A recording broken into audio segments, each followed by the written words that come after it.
Hello everyone, search ప్లేలిస్ట్లో మనము ఇంకో క్వశ్చన్ చూద్దాము. అండ్ ఇది వచ్చేసి LeetCode number 35. Okay, so search insert position. బేసిక్గా క్వశ్చన్ ఏమంటున్నాడు అంటే given a sorted array of distinct integers. అంటే సార్టెడ్ అరే ఇస్తున్నాడు, అవి కూడా డిస్టింక్ట్ ఎలిమెంట్స్ ఉంటున్నాయి, అంటే ప్రతి ఎలిమెంట్ యూనిక్, ఎలాంటి డేటా రిపీట్ అవ్వట్లా. Okay, and target value return the index if the target is found. అంటే టార్గెట్ ఫౌండ్ అవుతుంటే అది ఏ ఇండెక్స్లో ఉంది అనేది ఇచ్చేయమంటున్నాడు. ఇఫ్ ఇన్ కేస్ టార్గెట్ కానీ దొరక్కపోతే అది ఎక్కడ ఇన్సర్ట్ అవ్విద్ది, ఆ అరేలో ఎక్కడ ఇన్సర్ట్ చేయొచ్చు, ఆ ఇన్సర్ట్ చేసే ప్లేస్ కావాలి. ఓకే, ఇన్సర్ట్ చేసే ప్లేస్ కావాలి.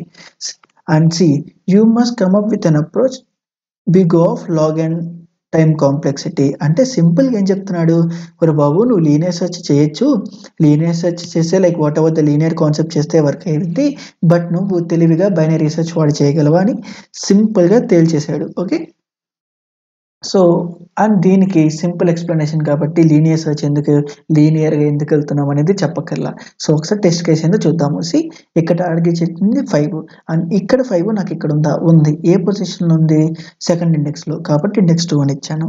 అండ్ నెక్స్ట్ ఒకటి చూడు, 1 3 5 6 అనే అరే ఉంది. సో నా టార్గెట్ ఇక్కడ వచ్చేసి 2. ఇక్కడ 2 ఉందా? లేదు. కానీ ఇన్సర్ట్ చేస్తే 2 ఎక్కడికి రావాలి? అది ఆర్డర్లో ఉండడం వల్ల, సార్టెడ్ ఆర్డర్లో ఉండడం వల్ల ఇది నాకు వచ్చేసి 1 2 3 5 6 అనేనా ఇది ఇన్సర్ట్ చేస్తే రావాల్సింది. అండ్ దెన్ 1 2 3 4 ఏనా, అంటే ఎక్కడ వచ్చింది 2? ఫస్ట్ పోర్షన్లో, కాబట్టి 1. ఓకే, అండ్ ఇంకొక ఫైనల్ది చూద్దాము. 1 2 3 4 5 లైక్ 1 3 5 6 ఉంది అండ్ నా టార్గెట్ వచ్చి 7. ఇప్పుడు ఈ అరేలో ఇన్సర్ట్ చేసేది ఎక్కడికి రావాలి? 1 3 6 7 అండ్ దెన్ దీనికి నెంబరింగ్ ఇద్దాము. 4లో ఉంది కాబట్టి 4. Okay, as simple as that. ఫస్ట్గా అసలు బ్లైండ్గా వచ్చే థింగ్ ఏంటి? ఫస్ట్ లీనియర్ సెర్చ్ అప్లై చేసి బ్లైండ్ లీనియర్ సెర్చ్, అవునా కాదా? అదేంటి, టార్గెట్ ఎక్కడ ఉందా లేదా అనేది కనుక్కొనిద్ది. ఇఫ్ ఇన్ కేస్ అక్కడ నుండి మైనస్ వస్తే, నెగిటివ్ వస్తే మనం ఏం చేయొచ్చు? అరేస్లో ఆల్రెడీ హౌ టు ఇన్సర్ట్ అనేది చూసామో స్పెసిఫిక్ పోర్షన్లో. ఇప్పుడు అదే ఇన్సర్షన్ కాన్సెప్ట్ వాడు, బట్ ఎక్కడ ఇన్సర్ట్ చేయాలి? లాస్ట్లోనా ఫస్ట్లోనా? కాదు, ఆర్డర్డ్ తప్పిన తర్వాత ఎక్కడైతే ఉంటుందో అక్కడ. అంటే సింపుల్గా ఈ ఇన్సర్టే చేయకుండా ఒక ట్రావెల్స్ చేస్తూ ఇఫ్ సపోజ్ ఇది కాబట్టి ఇది తీసుకుందాము. 1 కన్నా 7 పెద్దదా? కాదు, అంటే ఇక్కడ ఇన్సర్ట్ అవ్వదు. 3 కన్నా 7 పెద్దదా? కాదు. 5 కన్నా 7 పెద్దదా? కాదు. 6 కన్నా 7 పెద్దదా? కాదు. నెక్స్ట్ చెక్ చేయి, అరే బయటికి వెళ్ళిపోయింది, అంటే ఆ బయటికి వెళ్ళిన నెంబర్ ఇచ్చేసేయి. అర్థం కాల, ఒకసారి ఇది చూద్దాము. 1 3 5 6 0 1 2 3. నా టార్గెట్ వాల్యూ ఎంత ఇప్పుడు? నా టార్గెట్ వచ్చేసి 2. ఇప్పుడు చూడు, 1 కన్నా 2 పెద్దదా? కాదు. 3 కన్నా 2 పెద్దదా? అవును. 1 కన్నా 2 పెద్దదా? కాదు. నెక్స్ట్ ఇక్కడ 3 కన్నా 2 పెద్దదా? కాదు. 3 కన్నా 2 పెద్దది కాదు, అంటే ఈ పోర్షన్లో ఇన్సర్ట్ చేయాలి.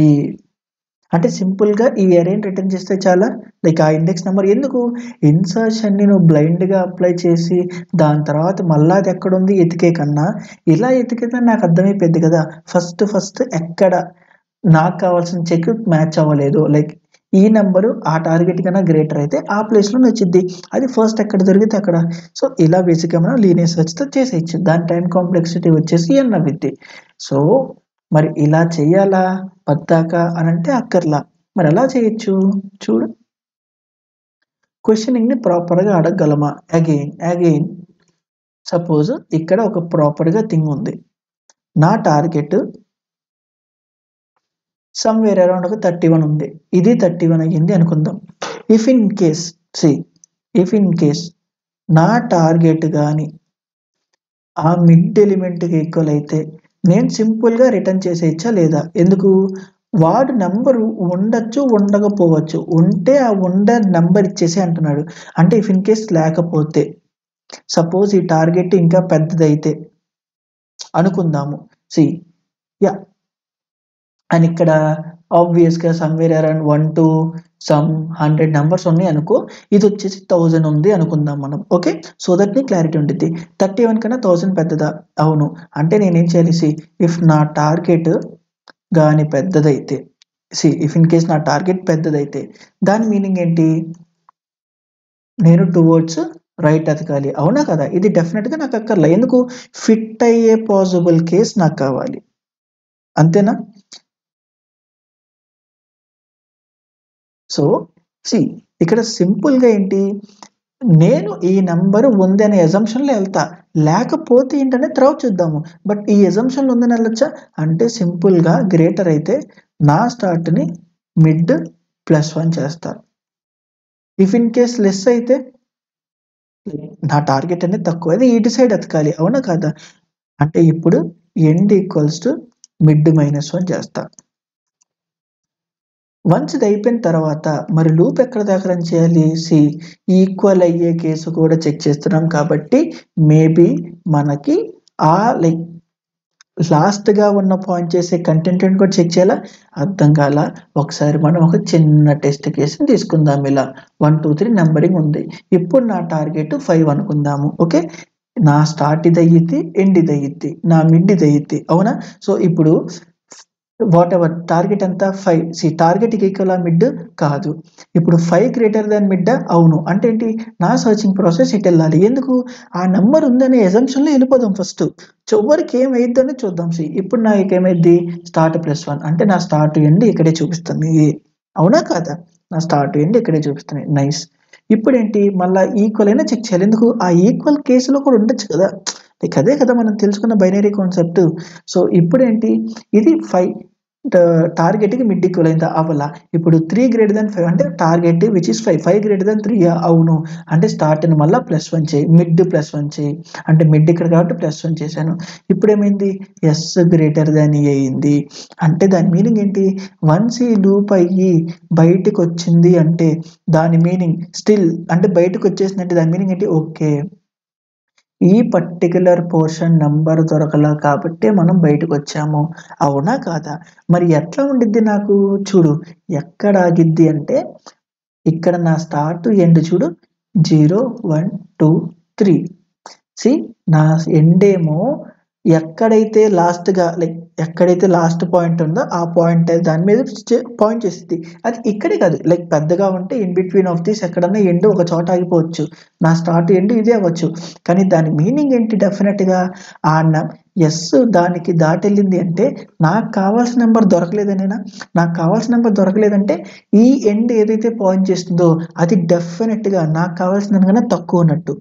ఈక్వల్ అయ్యుంటే ఇది ట్రిగ్గర్ అయ్యేది. ఈక్వల్ కాకుండా యెస్ గ్రేటర్ థాన్ ఈ అయింది అంటే నా ఎండ్ పాయింట్ చేసే పాయింటర్ ఇప్పుడు టార్గెట్ కన్నా తక్కువుంది. అంటే సింపుల్‌గా నేనిక్కడ స్టార్ట్ అండ్ రిటర్న్ చేస్తే సరిపోయిద్దా లేదా? అవునా? కాదా? అర్థం కాలా. ఒకసారి ఇంకొక టెస్ట్ కేస్‌ని చూద్దాము. ఈసారి రివర్స్‌లో ఎళ్దాం. ఇప్పుడు ఎంత 1, 2, 3 అంతేనా? ఇప్పుడు నా టార్గెట్ -1 అనుకుందాము. ఇప్పుడు నాది ఎట్లా రావాలి రిజల్ట్ 1, 1, 2, 3 అంతేనా? లేదా ఇక్కడ 10, 20, 30 పెట్టు క్లారిటీ ఉంటుంది. సో, ఇప్పుడెంత ఇట్లనేనా రావాల్సింది? అంటే 0థ్ పొజిషన్‌లో నాకు కావాలి. అది 0థ్ రిటర్న్ అయిద్దో లేదో చెక్ చేద్దాము. చూడిప్పుడు ఏమవుతుంది? ఫస్ట్ ఇక్కడెంత? ఆఫ్‌కోర్స్ ఇది 30 కాబట్టి ఇది స్టార్ట్, ఇది ఎండ్ అండ్ ఇదొచ్చేసి మనకి మిడ్. ఇది ఈక్వలా మిడ్‌తో? కాదు. ఇప్పుడేంటి? -1 గ్రేటర్ థాన్ 20 కాదు. అంటే ఎండ్ -1 ఓకే. నా ఎండ్‌ని -1 చేసేసాను. ఇప్పుడు నా మిడ్ ఇది కూడా అప్‌డేట్ అవ్వాలి. ఓకే. నెక్స్ట్ ఇటరేషన్‌లో ఇది. ఈక్వల్స్ టు 10 10 ఈక్వల్స్ టు -1 కాదు. అంటే ఇప్పుడు చూడు మళ్ళా ఏంటి టార్గెట్ -1 గ్రేటర్ థాన్ 10 కాదు. కాదు. -10 గ్రేటర్ థాన్ కాదు. అంటే ఏంటి? నా ఎండ్‌ని నా ఎండ్‌ని మిడ్ -1 చేసి, నా ఎండ్‌ని మిడ్ -1 చెయ్యి. ఇప్పుడేమైంది? నా స్టార్ట్ కాస్త గ్రేటర్ థాన్ ఎండ్ అయిందా లేదా? ఇప్పుడు నా ఎండ్ ఎంత? -1 నా స్టార్ట్ ఎంత? 0 నా స్టార్ట్ ఎంత? 0 వన్స్ ఈ 2 ఫ్లిప్ అయిపోయిందంటే దాని మీనింగ్ ఏంటి? ఓకే. ఎండ్ పోర్షన్ చేసే దానికన్నా లైక్ స్టార్ట్ పోర్షన్ ఏదైతే ప్లేస్ చేస్తుందో ఆ ప్లేస్‌లోనే రావాలనేనా కాదా? అవునా కాదా? నాకు రిజల్ట్‌లో ఎంత రావాలి? -1, 10, 20, 30 రావాలి. ఇప్పుడు స్టార్ట్ ఎక్కడ పాయింట్ చేస్తుంది? చూడు 0కి. మరి ఆ 0ని రిటర్న్ చేయొచ్చా లేదా?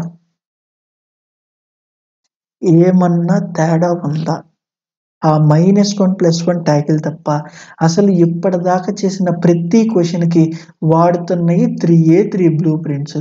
ఏంటిది?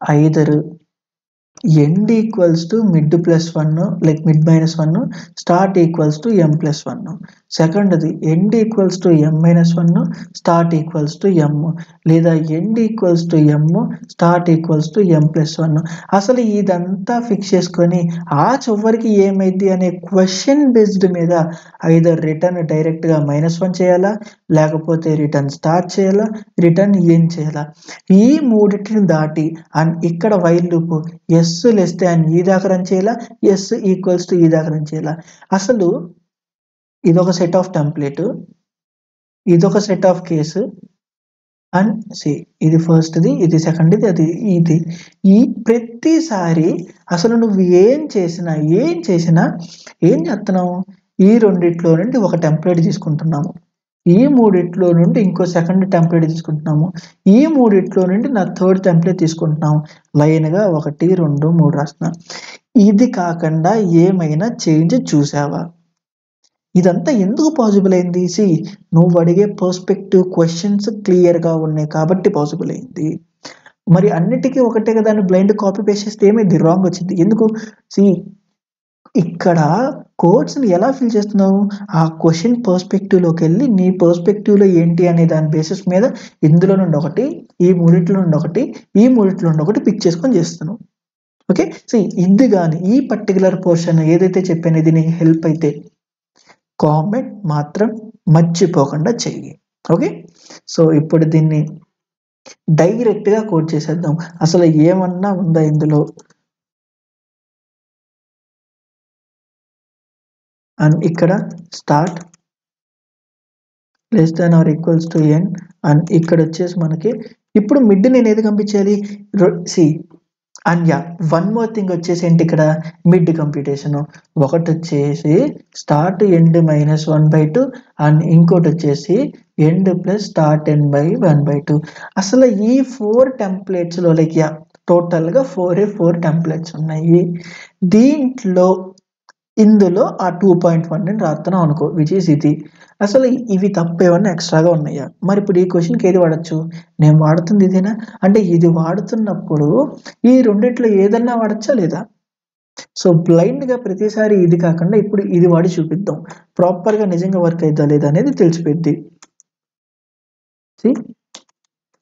Start -n/2 and then if in case నా నమ్స్ ఆఫ్ మిడ్లో ఈక్వల్స్ టు నా టార్గెట్ అయితే రిటర్న్ మిడ్ చేస్తున్నాను ఇఫ్ ఇన్ కేస్ నా nums of mid greater than target అయితే నేను సర్చ్ చేయాల్సిన కంటెంట్ మిడిల్ -1 మిడ్ -1 ఉండేది if in case greater than the target కాకపోతే నా స్టార్ట్ అనేది మిడ్కి +1 చేయాలి ఈ హోల్ కంటెంట్ అయిపోయిన తర్వాత వాట్ ఎవర్ ఇట్ ఈస్ అంటే అది దొరకలేదంటే డెఫినెట్గా నా స్టార్ట్ ఎండ్ ఇట్లా మూవ్ అయిపోయినట్టే ఇలా మూవ్ అయిందంటే దాని మీనింగ్ ఏంటి ఎండ్ ఖచ్చితంగా తక్కువ నెంబర్కి పాయింట్ చేస్తుంది నా స్టార్ట్ ఖచ్చితంగా నేను ఎక్కడ ఇన్సర్ట్ చేయాలి అనే దాని మీద వస్తుంది ఎందుకు ఇఫ్ ఇన్ కేస్ అది కాకపోయింటే నాకు స్టార్టింగ్ దొరికేసేది అలా దొరకలేదని వచ్చిందంటే ఈ స్టార్ట్ అనే పాయింట్లోనే నేను డేటా పెట్టాలి అది కన్ఫర్మ్ సో ఒకసారి దీన్ని రన్ చేద్దాము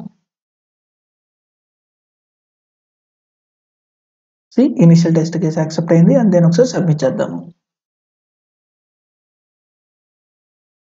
సి యాక్సెప్టెడ్ అండ్ ఇదే కాదు ఇక్కడ ఇంకో ఫార్ములా అంటావు వాడుకో అసలు ఇలానే కాదు ఇప్పుడు నాకు ఇది దీన్ని ఇంకో పర్స్పెక్టివ్లో కనబెడతాను నాకు ఇలా కాదంటే ఇంకో పర్స్పెక్టివ్లో చూడు okay and coming to the time complexity simple binary search ఎలాంటి చేంజ్ లేని అంటే ఏంటి సార్టెడ్ అరేలో చేస్తున్న బైనరీ సెర్చ్ అది అరేస్లో కాబట్టి బెస్ట్ కేస్ వచ్చేసి లైక్ వర్స్ట్ కేస్ వచ్చేసి ఇది బెస్ట్ కేస్ వచ్చేసి ఇది ఇంతగా తప్పు ఏమన్నా ఉందా అసలు ఇదే నార్మల్ బైనరీ సెర్చ్ అయితే ఇక్కడ -1 చేస్తే అయిపోయింది అదే ఇక్కడ స్టార్ట్ రీప్లేస్ చేసి ఇంకో క్వశ్చన్ అయిపోయింది మోస్ట్లీ ఇంతే ఉంటాయి ఈవెన్ మీడియం క్వశ్చన్స్కి వెళ్ళిన అంతే ఈవెన్ హార్డ్ క్వశ్చన్స్కి వెళ్ళిన అంతే అట్లీస్ట్ నీకు ఆ కాన్ఫిడెన్స్ బైనరీ సెర్చ్ అంటే ఆల్మోస్ట్ ఇంతే ఉంటాయి నేను చెప్తున్న ప్లేలిస్ట్ ఫాలో డెఫినెట్గా నీకు రావాల్సిన దానికన్నా ఎక్కువ కాన్ఫిడెన్స్ వస్తుంది ఓకే అండ్ యాజ్ యూజువల్గా అదే కొన్ని పైథాన్లో కూడా ఎలా రాయాలో చూసేద్దాము simple binary search if in case అది దొరికితే రిటర్న్ చేసి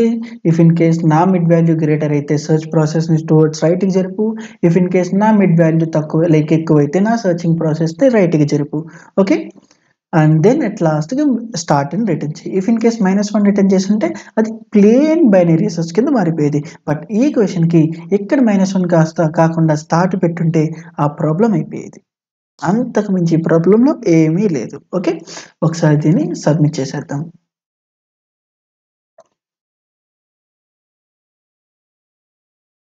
See, accepted. So that's it for this video and thank you.